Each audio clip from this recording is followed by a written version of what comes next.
बहुत पहले सन 70-71 में एक रीडर्स डाइजेस्ट नाम का मैगजीन, आप जानते हैं रीडर्स डाइजेस्ट को, उनके 75 वर्ष पूरे हो गए, तो उन्होंने एक स्मृति अंक निकाला, कॉमेमोरेटिव वॉल्यूम।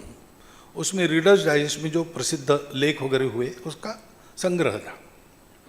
उसमें एक लेख था द स्टारी यूनिवर्स। किसने लिखा मुझे याद नहीं, लेकिन वो एक बहुत नामवर फिजिसिस्ट थे। तो उन्होंने कहा कि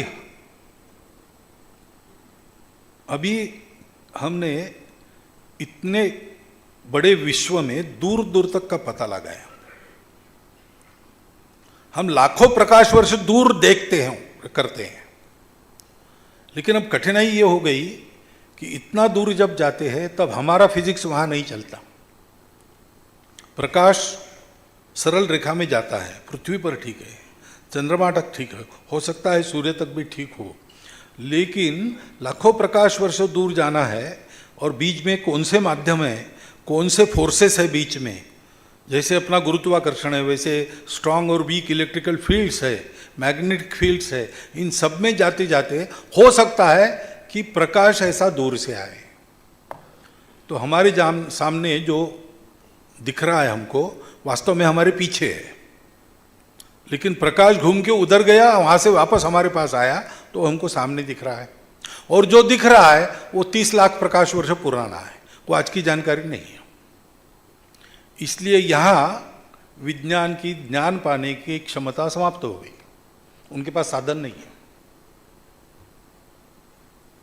दूसरी तरफ छोटे सा छोटा से छोटा करते करते अब हिग्स बोसान तक हम पहुंच गए, लेकिन इसके आगे प्रत्यक्ष प्रतीति नहीं है, गणित और तर्क के आधार पर अनुमान है, क्योंकि देखने जाएंगे तो वो बिगड़ जाएगा।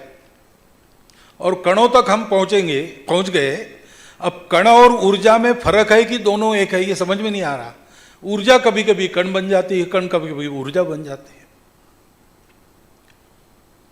तो वहां भी पंचेंद्रिय और उसको वैज्ञानिक बैसाखियां देकर उसकी शक्ति बढ़ाकर जो हम करते हैं, वो जानने की हमारी क्षमता विज्ञान की समाप्त है।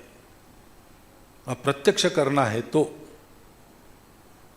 प्रकाश से अधिक गति वाले साधनों का उपयोग करना पड़ेगा। ऐसा साधन नहीं है दुनिया में, क्योंकि प्रकाश के अधिक गति से जो जाएगा वो बिखर जाएगा कणों में। अब ऐसा साधन एक ही है, वो है मन। और मन है और उसका उपयोग हो सकता है, ये एक्स्ट्रा सेंसरी परसेप्शन के जो प्रयोग हो रहे हैं उससे सिद्ध होता है। तो मन का उपयोग हमको करना सीखना पड़ेगा, और उसके लिए वो लेख में नाम दिए उसके, भारत में जाकर पातंजल योग सूत्र, योग वासिष्ठ, ऐसे ग्रंथों का अध्ययन हमको करना पड़ेगा।